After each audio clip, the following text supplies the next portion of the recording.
দেখুন আমার ফ্লক্স গাছগুলো কি সুন্দর ফুল ফুটে রয়েছে।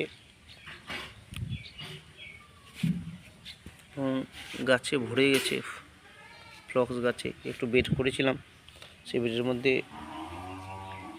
লাগিয়ে দিয়েছি এবং তাতেই গোটা বেড ভরে গেছে এবং বিভিন্ন ধরনের ফ্লক্স ফুল ফুটে রয়েছে।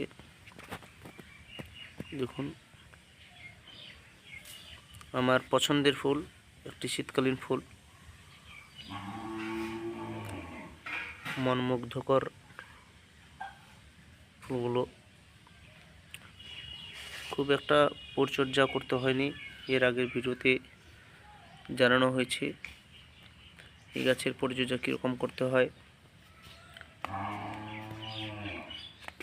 এখন আর বিশেষ পরিচর্যা নেই, মাটি দেখা যাচ্ছে না। মাটিতে লাগালে এটা একটা ভালো দিক যে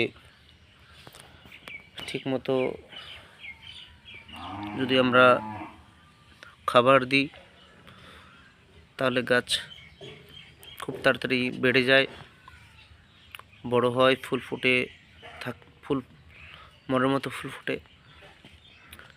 গাছের স্বাস্থ্য দেখুন, যারা সবজি লাগাতে পছন্দ করে বা যারা সবজি প্রেমী মানুষ, তারা এই গাছগুলো দেখলে তাদের মধ্যে যে একটু লোলুপ দৃষ্টি তা বিস্ফোরিত হয়ে যাবে। এত কচি কচি ডাল, কচি কচি পাতাগুলো। সবজি আমিও পছন্দ করি, কিন্তু আমি ফুলও ভালোবাসি। এক শ্রেণীর মানুষ আছে যারা বাগানে এলে আমাকে সবজি লাগাতে বলছে উঠানের মধ্যে তুই কি এগুলো লাগিয়েছিস, তার চেয়ে যদি সবজি করতিস ভালো মতো খাওয়া যেত। ডালিয়া গাছগুলোকে দেখে আলু বলে, আলুর গাছ। মালভা গাছকে অনেকের কাছে লাফা শাক মনে হয়। ডায়ান্থাসগুলোকে অনেকে খেসারি ডালের গাছ বলে।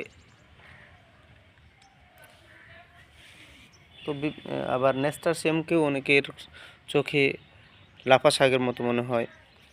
তো সবজিপ্রেমী মানুষগুলো আমার ফুল গাছগুলোকে খেয়ে নেবে এমনভাবে লোলুপ দৃষ্টিতে তাকিয়ে থাকে, আমার হাসিও পায়, রাগও হয়। আর আমরা দেখুন তো ফুলপ্রেমী মানুষগুলো বিভিন্ন রকমের ফুল আঙ্গিনার মধ্যে লাগিয়ে দিয়েছি।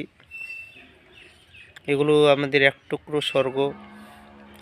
এই গাছগুলো দেখেই আমাদের দৈনন্দিন কর্মব্যস্ততাকে আমরা ভুলে যাই, ক্লান্তিময়তাকে ভুলে যাই।